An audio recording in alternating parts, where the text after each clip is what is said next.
Good afternoon বন্ধুরা, কেমন আছো? আশা করছি ভালো আছো এবং সুস্থ আছো। আমরা শাক তুলতে যাচ্ছি। তো আমাদের বাড়ির সামনে দিয়ে একটা দহা আছে, পুকুর দেখাচ্ছি তোমাদেরকে। দেখো ব্যাক ক্যামেরা করে, এই দেখো, এটার নাম হলো দহা। অনেক বড় দেখাচ্ছি, চলো দেখতে থাকো। এই দেখো অনেক বড়। আর এই দেখছো জঙ্গল, সব ফুল ফুটেছে, সেই জংলি ফুল। এই যে সব জংলি ফুল ফুটে আছে গাছে, কি সুন্দর লাগছে দেখতে। এই যে দহাটা অনেক বড়। এই দিকটা হলো দেখো মাঠে যাওয়ার ভিউ দেখাচ্ছি, রাস্তা দেখতেই পাচ্ছো কত সুন্দর লাগছে দেখতে। আর এখানে কি মানত করেছে তাই খিচুড়ি রান্না করছে, খিচুড়ি দিবে তাই। এই দেখো দেখতেই পাচ্ছো বন্ধুরা। তো আমাদের এই বাড়ির রাস্তাটা কেমন লাগছে দেখো। এই যে আমার মা আগে যাচ্ছে, দাঁড়িয়ে আছে। আর এই দেখো পুরো পুরো এটা হলো কি যে দহা বলে এটার নাম।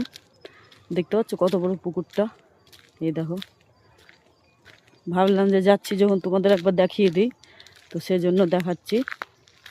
এখানে একটা আছে সিরিস গাছ, কত বড় মোটা, দেখতে পাচ্ছ। আর এটা হলো বেল গাছ। আর এই যে পুকুর দহা কত বড়, অনেক বড়। আর এখানে খেজুরের রস দেখো, এই যে দেখতে পাচ্ছ বন্ধুরা, এই দেখো রস টাঙিয়েছে বোতলে করে। হ্যাঁ, এই তোমার কোটোগুলো, সেই বিস্কুট টিস্কুটের কোটোগুলোতে করে, চকলেটের। এই দেখো রস হয়েওছে হাফ। ছোটবেলায় আমরা কত খেয়েছি রস চুরি করে পেরে পেরে মেয়ের বাগানে।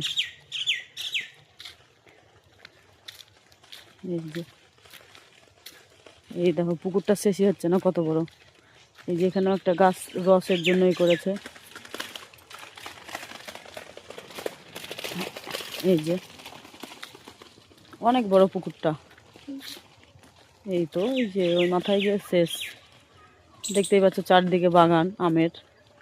মুর্শিদাবাদে তো শুধু আমেরই বাগান, চারিদিকে তাকালে আমের বাগান আর মাঠ। দেখতেই পাচ্ছ, দেখো চারিদিকে মাঠ। আর এটা হলো ঢালাই রাস্তা যাওয়ার। হ্যাঁ, এই দেখো মাঠ, সর্ষের জমি নিশ্চয়ই দেখতেই পাচ্ছ। এই দেখো সর্ষের ক্ষেত দেখতে পাচ্ছ। তো তোমাদের দেখিয়ে দিলাম। বেতো শাক তুলতে যাচ্ছি বন্ধুরা, তোমাদেরকে আশা করছি আমি দেখাবো আর একবার যদি শাক পাই তো। হ্যাঁ, তো দেখিয়ে দিলাম তোমাদেরকে, আমাদের বাড়ির রাস্তাটাও দেখিয়ে দিলাম। এই দেখো ফুল গাছগুলো আছি, এই দেখো কি দারুণ লাগছে দেখো ফুল গাছগুলোকে দেখতে। হ্যাঁ, জংলি গাছ তো, কি ফুল বলছে এগুলোকে, দারুণ লাগছে দেখতে। ফুল ফুটে আছে, ভালো লাগছে দেখতে। এই যে দেখো, এই দেখো তোমাদেরকেও দেখার একটু সুযোগ করে দিলাম, আমি দেখিয়ে দিলাম, দেখতেই পাচ্ছ। এই দেখো বন্ধুরা খেজুর গাছ, মানে